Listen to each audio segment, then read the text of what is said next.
I hear that all the time. Let me tell you what a libertarian is. Libertarian is someone who says you can be as liberal or as conservative as you want to be. Just don't force others to be like you.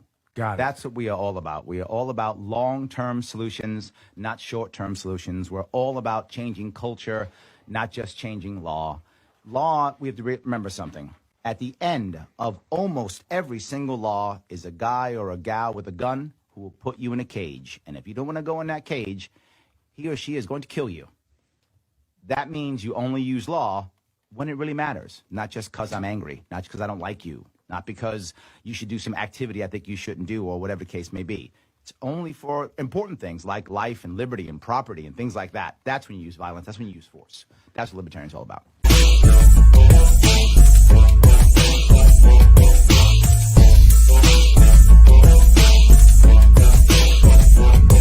Welcome to Libertarians Drinking Coffee Live. Yes, it is 3 p.m. Eastern, and you got to look at my mug yet again, and we are drinking coffee. The brand is strong. Absolutely. Every single day, keeping ourselves up and running.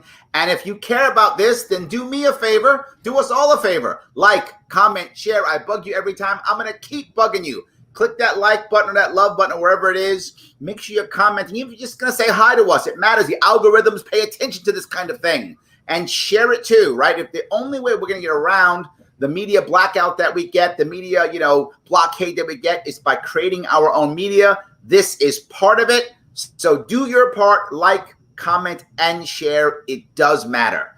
I am very lucky today. I have with me a gentleman from Pennsylvania who is trying to get into the State House for some crazy reason. The man himself, Noyes Lawton. How are you, sir? Hello, Mr. Sharp. How are you doing? Thank you for that wonderful introduction. Absolutely. You are the crazy man trying to get into the Pennsylvania State House. I got to ask you, why'd you decide State House and why now? So here's why. The State House in our area, our district, has been held with a stronghold, like controlled by the Republican Party for as long as I can remember. I grew up in this district. The only time I've been away from this district is my time in the Marine Corps. It's always been Republicans. It normally is only a Republican on the ticket. So I want to give an option. And it is the interesting thing about this race and having me on the ballot is it is a Libertarian Republican on the ballot. There is no Democrat.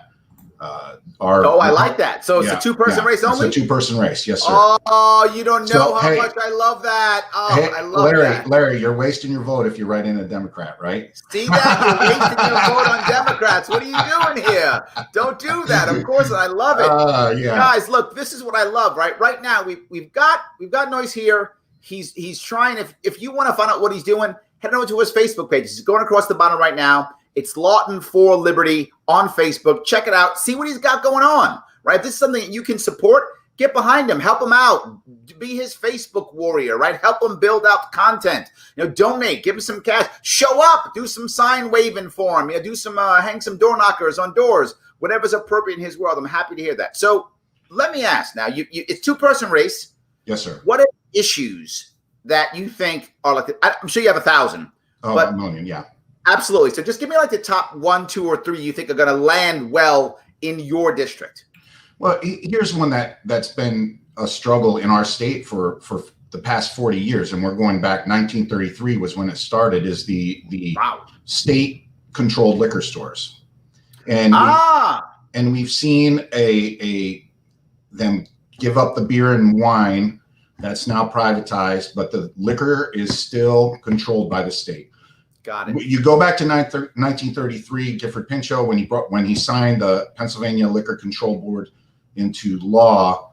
It was designed to make alcohol as hard and as expensive to get. So, as libertarians, we talk about government controlling morality, and that's where we started. And so now, the economy where it's at, the state has no business in the liquor sales. Yeah, absolutely. For our district, but let me go down that road for a second.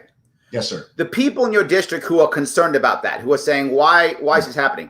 Is it hurting entrepreneurship? Is it creating a situation where people are getting arrested? What's the thing that's happening that's making people unhappy? I know it's wrong. I'm asking what's the impact in your community that's going, whoa, what's going on here? Well, and here's the economic impact. So when you look at 5 state stores in our district, they bring in close to 5 million gross, close to. Wow. Okay, that money all leaves our district. It all goes back to Harrisburg into the general fund. So here's my point, and the point I make to people as I go around the district is, hey, wouldn't it be great if that money stayed in our district? Brilliant. And we might see that back, right, in programs, social programs, drug and alcohol education, maybe, or maybe it goes somewhere else. We don't know. But we do know if there's cash in the district that is being spent in the district, that our economy improves because the money stays here and it doesn't leave and go back to Harrisburg. Which means we have more jobs locally, which means less chance of people being depressed and feeling bad, which means we have more money to give the charity to help people who are depressed and feeling bad. So it helps everybody locally. I love that idea. I love that tremendously. Very good. Yeah. And like I said, I think they just presented the bill in-house. We're at the end of the term. It's not, I really doubt we're going to see it go through. They've been working on it for 30 years and we haven't got there. I think it's time we push that through.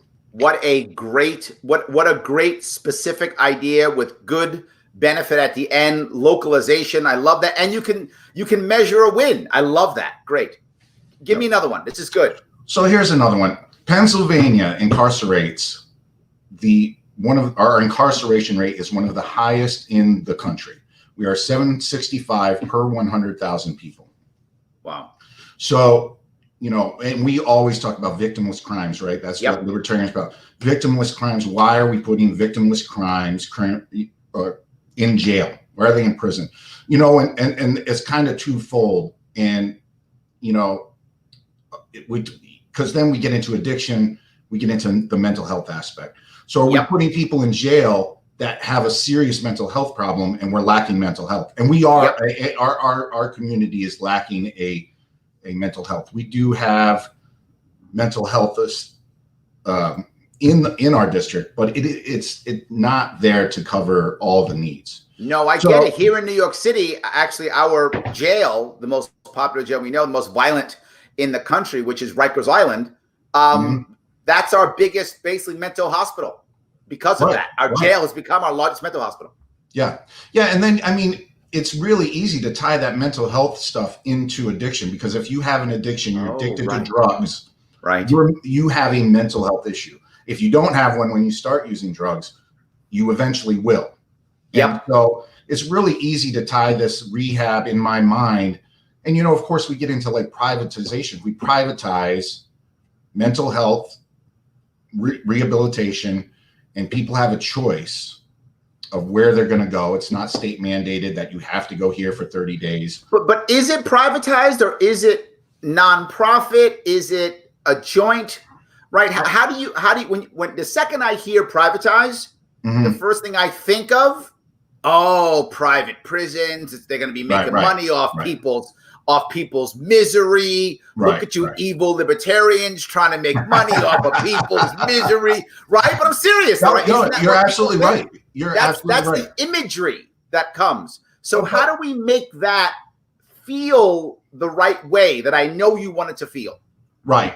And so here's the big thing, right? Like prisons versus rehab, mental health. There's a difference, right? When we talk about forcing somebody into prison, and definitely I'm against the privatization of prison. Privatizing, so I'll compare it to our elderly homes. Sure. We have a choice, right? Like whether we're going to send our parent, grandparent, whatever the case may be, where we're going to choose a good one. We're going to, sure. It gives us options. And I get what you're saying about it being could we living off somebody's misery, but could we instead, and I'm just spitballing here, right? Yeah. Could we instead say something like, look, why don't we take the idea of addiction and mental health Why are we putting it to this? Why are we putting it to the state, which just puts us in jail? Yeah. Why aren't we giving it back to the community? Yeah.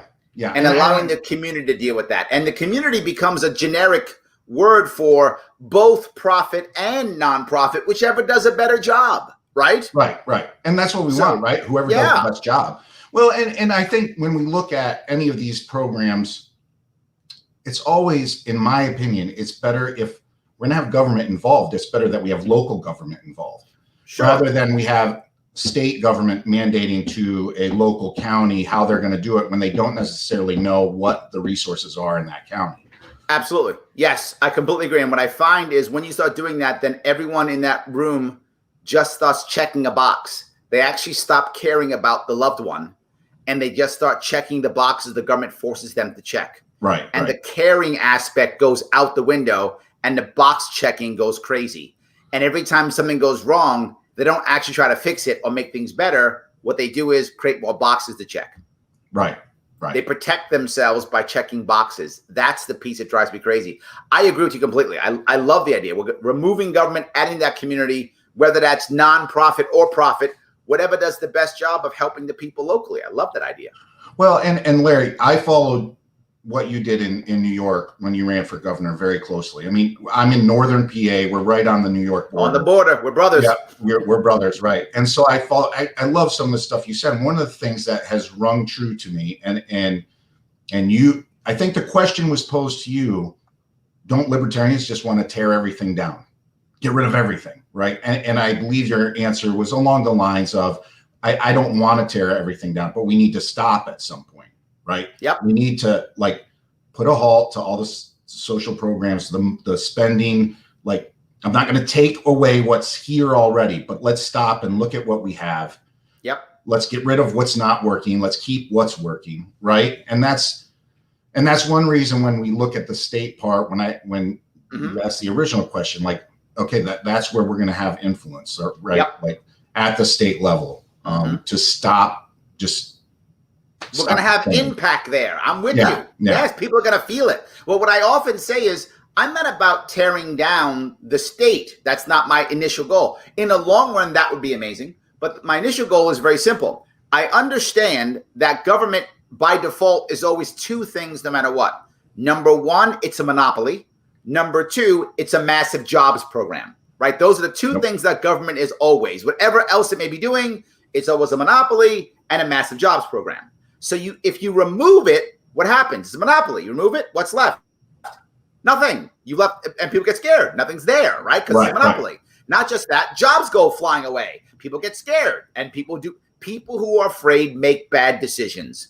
That's a fact of life that we see. But if we accept that government's a monopoly, and instead my goal has always been to add other options to that, to break the monopoly, so that people begin to choose the other options, and then government can go away. Because we replace government with either community and or commerce. And here's what I say. I said it today. We are addicted to government. We're addicted. Yes. So you can compare it to an addiction. You don't rip it away. You don't go cold turkey, right? But we stop. We recognize that there's a problem, right? Yes. And so, and listen, I am upfront. I had an article in the paper that was done on me. I'm very upfront about my addiction issues and my incarceration issues. Mm-hmm. Listen, I understand it. Like, we're addicted to the government. Hey, who better to get us off of it than an alcoholic who's sober now, right? Like, I know, like, the first part, hey, we got to recognize we have a problem. We're addicted to government, and we need to do something. I say this all the time, right? When you look for people who want to help you with a problem, right? If you have any problem, government problem, a financial problem, medical problem, mental problem, any problem, social problem, the first thing everyone needs is not a program, but someone who cares. Yeah. That's the first step. Then you find the right things you need, someone who cares. Now, here's the best part. The best person who cares, if possible, is exactly to your point, Noyes, is someone who's been there. That's the best. If you've got an alcohol problem, find someone who cares, who's had an alcohol problem. That's your best chance for success. Right. Whatever problem, financial problem, find someone who cares, who's had the financial problem. Absolutely. Absolutely. And here's the thing. I want to point out, like, and you mentioned at the beginning talking about my page and donations. I don't want any donations. I don't say that. Yes, you do. Don't listen to them. No, but listen, we want donations. Listen to me, Larry. Listen. Here's the thing that bothers me. My opponent is funded by the Republican National Party. Sure. He does not represent even the Republicans in our area. He represents Harrisburg GOP. And yeah, I do need help. I mean, thank you. I say that. You're welcome, Larry. I say that in jest, though. I think the big thing is the corporate money. I mean, yeah. So my opponent's backed by corporations. My opponent's backed by the upper crust of our district. And so when I say that because I want the people here to know, like I represent them. I want them to know that. But I want you to say, I don't want corporate money if that's how you feel. Absolutely. I'm totally okay with that. But you do want people to give you money. You want them to be vested. You want people to care about what you're doing. And not everybody can get out there and wave those signs, right? If I've got more time than money, then I probably should be sign waving or doing something like that, right? But maybe I'm a person who has more money than time. In which case, write a check, right? I mean, it depends upon where you are in your life right now and how you can support the cause. Some people have more time than money. Some have more money than time. Exactly. Yeah, and you're absolutely right. And I have framed it up that way. Like the corporate stuff I don't want. And our party, that's where our party's at. We don't want corporate funding. We want the people to back us, and that's where we're at. So you have an actual question. Robbie comes out and wants to know, what do you think about decriminalization of drugs in Portugal?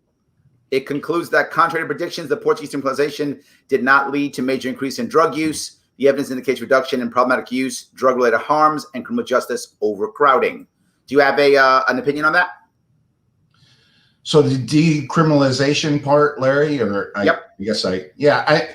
So there are two different things. We discussed this at one of our committee meetings. There's two different things: decriminalization versus legalization. Right. Yep. Those are two different things, and I think people get confused when most don't know the difference. Right. Most don't know. And there's a huge difference. Number one, we're not saying we decriminalize it. We're not saying that it's okay, right? So, but we're not putting people in jail. So, and I guess I didn't help me frame up the question, Larry, because I guess I didn't understand where he was going. I think what he's saying is, what do we think about how Portugal did it, right? Portugal just decriminalized it all and just said go, right? And I think where he's going is, where do you stand? And what I'll bring up to clarify what I think, so you're clear on where my head is going, is most Americans don't know the difference. Many libertarians do, because we live in that world, right? We know the difference between decrim and making it legal. Yeah. Most Americans can't tell the difference. Right. And most Americans have to link it to something, which is why in my campaign, I talked about, regulate it like onions, right? Making marijuana, making cannabis a plant. And I only talked about cannabis because I thought in my state, New York, that there's no way we would decriminalize all drugs, that it was a bridge too far.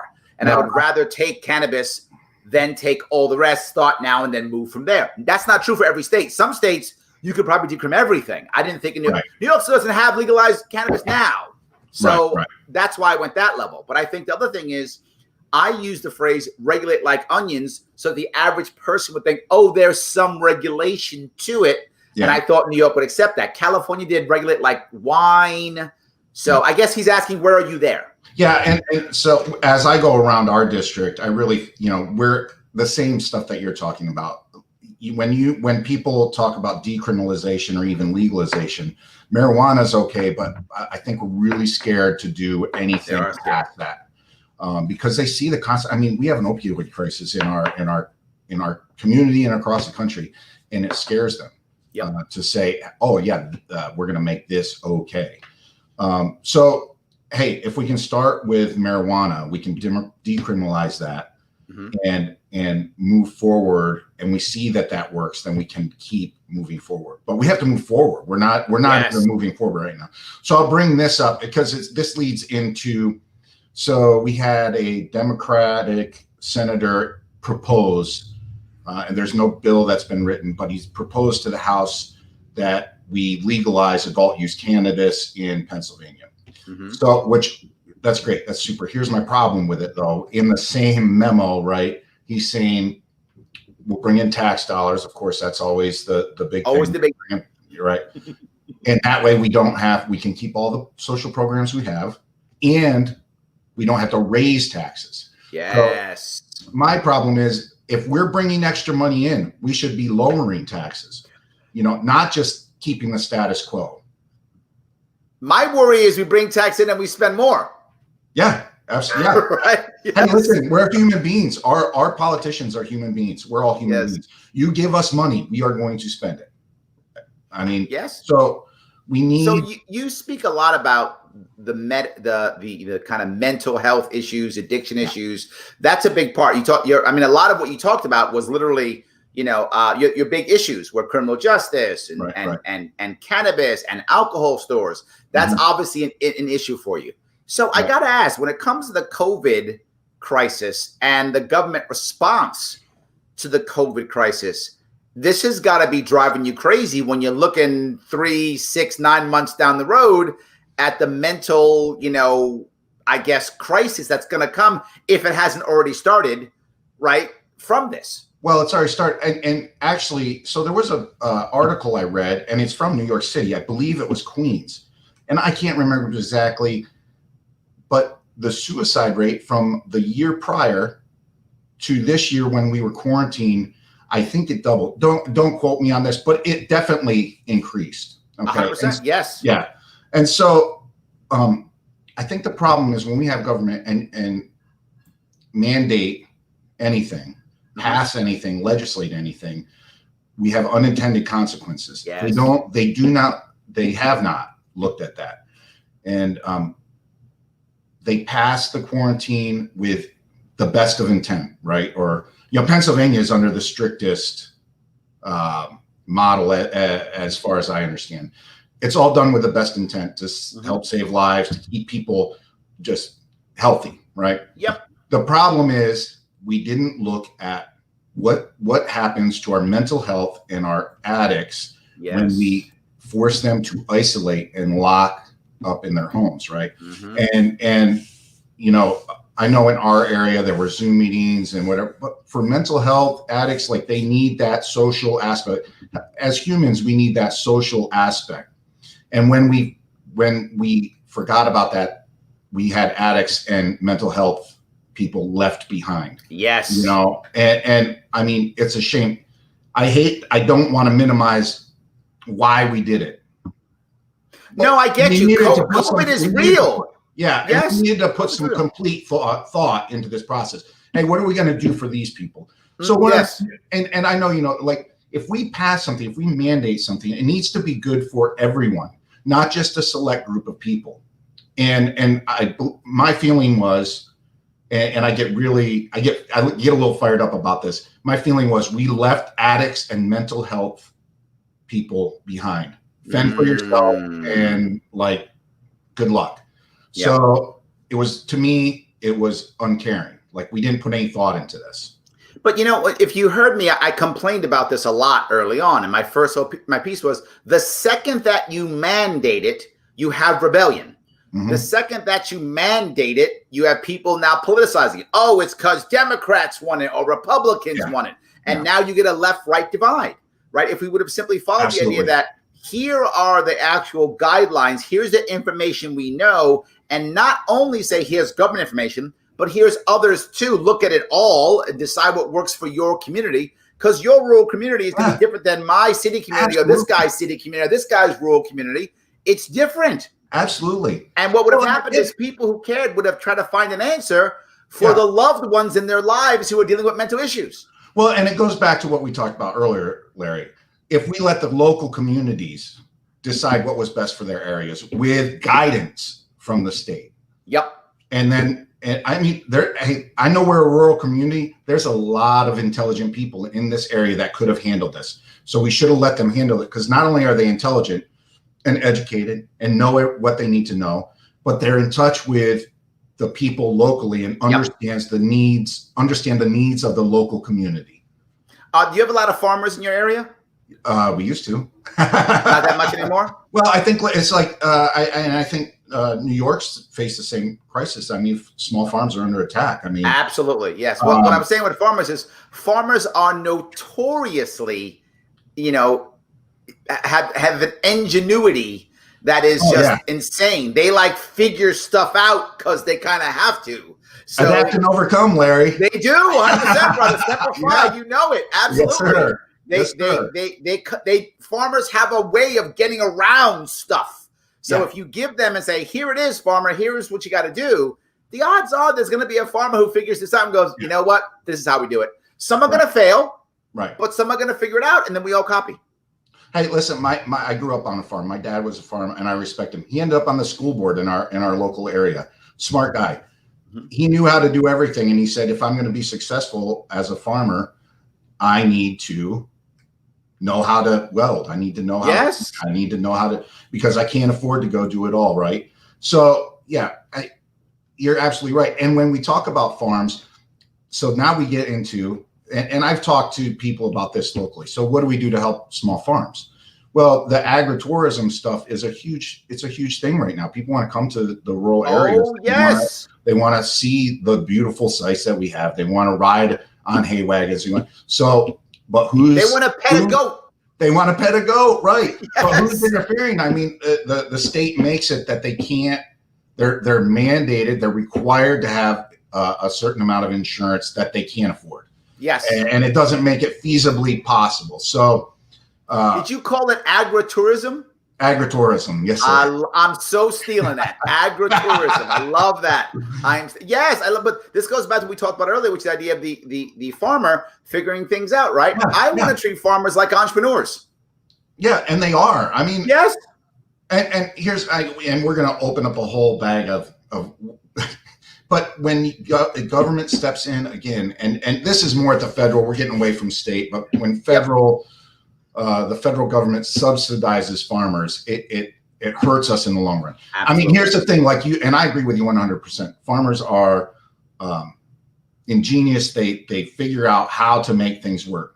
Yep. If something's not working, they will sell something else. They will grow something else and make their operations. What we do by subsidizing that is we keep businesses that aren't successful still in business. Yep. Absolutely. Well, look, I want to stay down this same road though, right?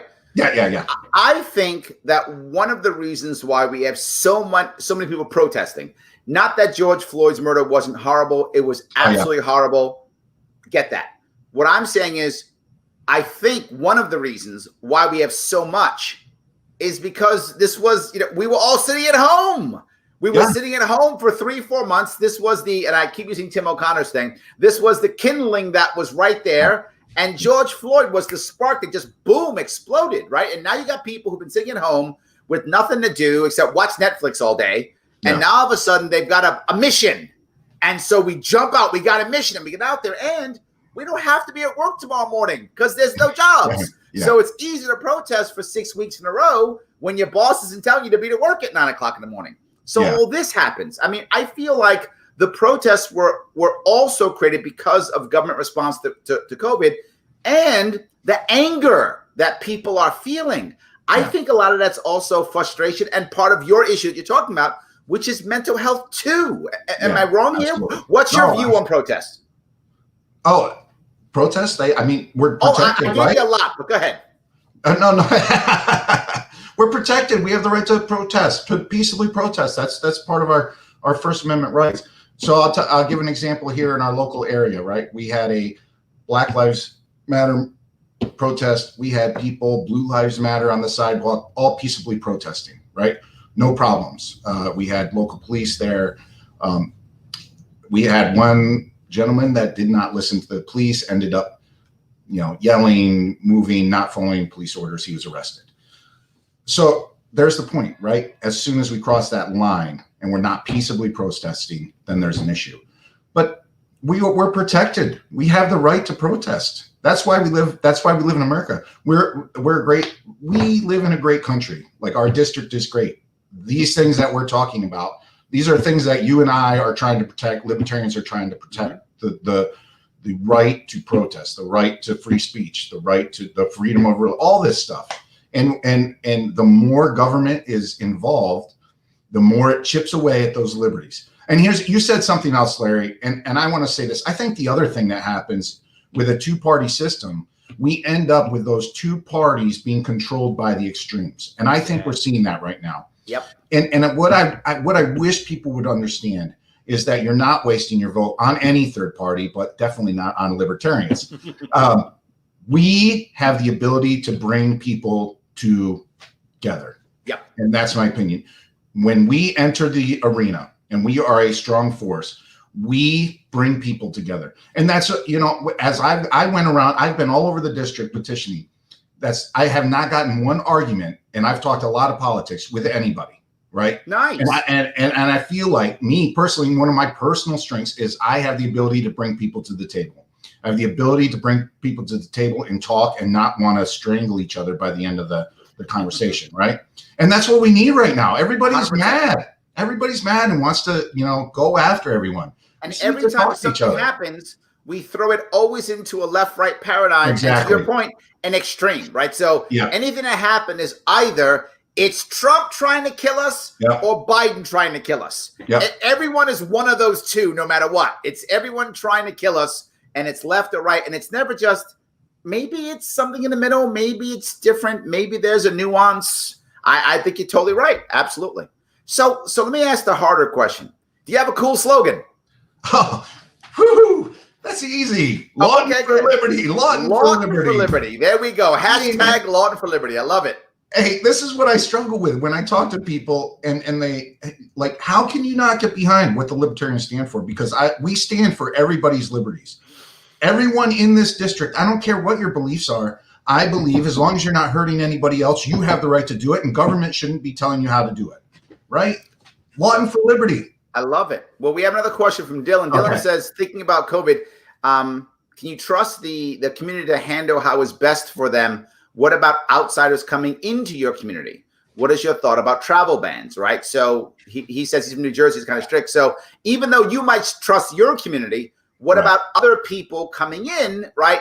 So us crazy New Yorkers, we rush over the border and head to Pennsylvania, right? We run from Binghamton and we run over the border, and now we're in Pennsylvania. Well, how do you handle that?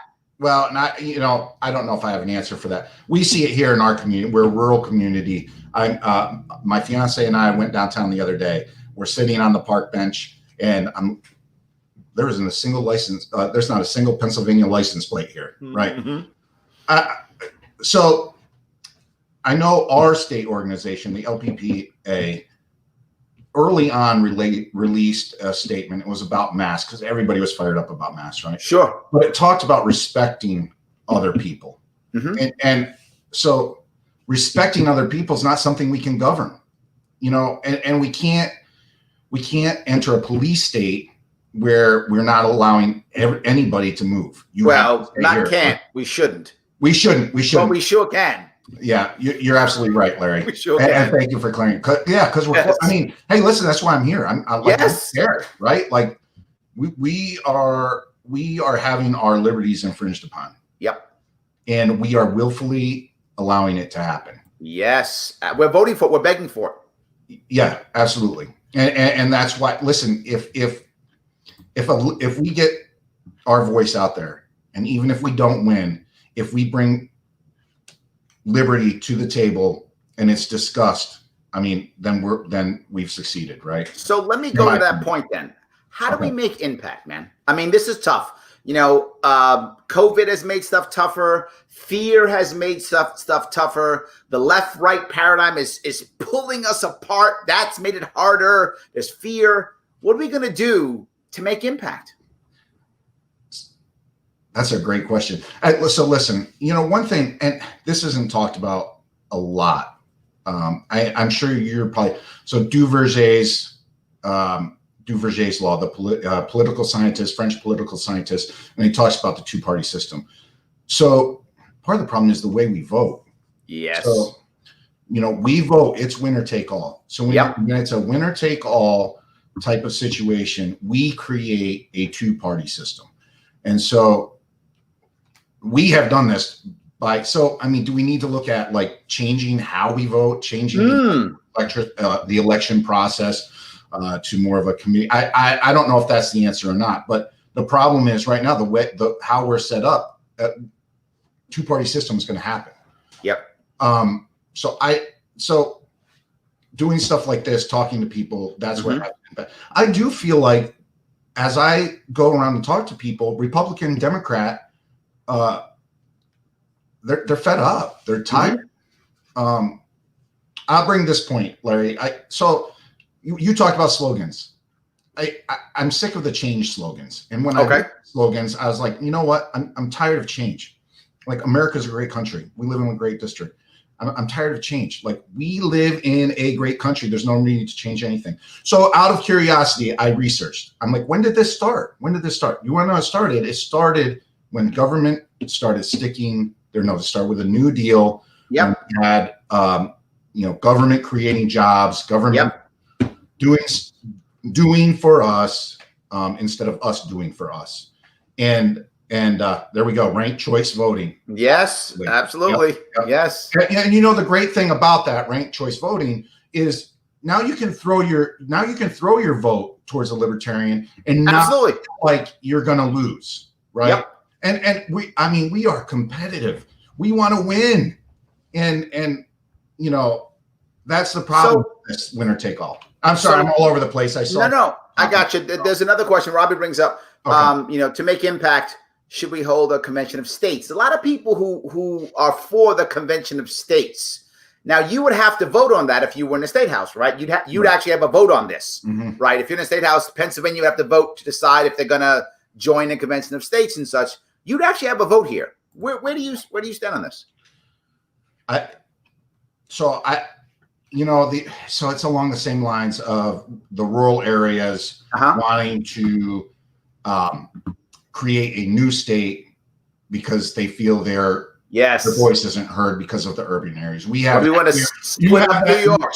Yeah, we do. We want to split up New York, right? And I don't think it's the opposite. We have a good system. Okay. It needs to be tweaked. I don't think we need radical changes. I think the problem right now is we that's what we keep speaking. Our country has worked, the Constitution has worked, but we are straying away from the Constitution. We are straying away from liberty. Would you identify as a constitutionalist? No. I don't. No, that's why some people doesn't put up. That's why I don't either. To tell you the truth, I don't either. But some people do. So, Larry, I mean, I've been a Democrat, Republican, and then I found the Libertarian Party like 5 years ago, and this is where I belong. There's ideals from both sides that are American, that like stand for what we all stand for. The problem is there's parts that don't, and that's the government overreach, the overtaxation, and that's Let me grab one more question. This is Aaron. She says, how would you help support rehabilitation instead of jail in your community? What kind of programs, if any, would you put in place? So, I've been talking about this a lot. One question I had was, and we talked about it earlier. So you have addiction, which ends up into a mental health issue. Right. So why aren't we combining these two entities, mental health, rehabilitation? Okay. And so by combining them, that like we're using our resources that we have more wisely. I don't know what the answer is. I know that prison's not working. Right. Okay. I know. So one thought process on the rehabilitation process is 30 days isn't long enough, but that's what that's what insurance covers. So we go to rehab for 30 days and we're tossed back out in the street. Good luck. Hopefully you make it. Well, I have someone who's asking to help you. Erin says she's got a lot of great ideas. If I were you, I'd reach out there and have a conversation. I definitely will. Because now you have a mental health policy chief. That was easy. Right, there we go. I literally just recruited you. I'll be in touch. Absolutely. will, I just too. recruited you. Yeah. Absolutely. So let me go to the next step then. If I hope you win, I think you're the right guy for the job. But if you don't actually win, have you decided what is a secondary win for you? Like, how do you decide you've still won even though you didn't get the seat? I've already won. Okay. And I'll tell you why. So I started my Lawton for Liberty channel on the state rep page. I've done, I don't know how many videos. I've done several videos. And I received a comment from somebody that said, hey, thanks for the videos. I've looked at other libertarian stuff, and I really question the Republican-Democrat model, right? That's wow. a win. That's a yes. win. I've got out and talked to people. We've already won, right? But the big win would be to actually win this thing. Sure. Absolutely. There's days that I feel like I can. There's days that I feel like there's no way that you can beat the established Republican base. Can I give you my opinion here? Yes, sir. You're in a two-way race. Yes, sir. Which means you get the I hate the guy now vote no matter what, right? That's a huge advantage. Yep. My opinion is build your team right now. Grab people like Erin. Erin's serious. She will help you out. You'll give her a call. She'll give you her opinion. You can build out policy. You can deepen your page. You can grow bigger and better and stronger. And the people who are going to look at you just because they don't like the other guy are going to hear you when they wouldn't have heard you any other time. Right. Recruit them too. And if you lose this time, run again in 2 years. Every 2 years is your 2 years. And here's the thing. Run again in 2 years, and you will see that if you don't win this time, and you might win this time because people are unhappy. Right. But if you don't, take that, grow that, and do even more. I wouldn't stop if I were you. No. My view is being in a two-person race, you have a massive advantage over lots of others. Oh, yeah. People are going to hear you. Yeah. Well, and here's the other thing. As I've gone around the district, the big question I have from everyone is, are you guys going to put up a county commissioner? So, there's people in our community are asking for something different. So, I mean, that's an option. I've talked to our committee here locally. But here's what I don't want you to do. It's a mistake that libertarians make all the time. They just run for something because they want to win. Yeah. No. My friend, let me give you my opinion. People disagree with me all the time. I don't run for everything. Yeah. I don't run for anything. I've run for governor.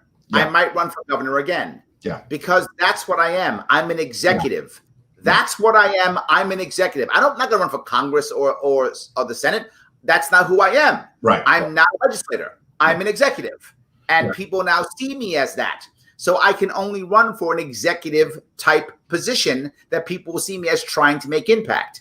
My opinion, I would find the right place for you, and I would keep running for that thing because then people know that's what you do. You don't want to become an activist who runs for office. No, I want to be a guy who runs for office. I agree with you, Larry. And the thing that, so I'm also involved. I mean, we're small. I'm also involved in our county committee.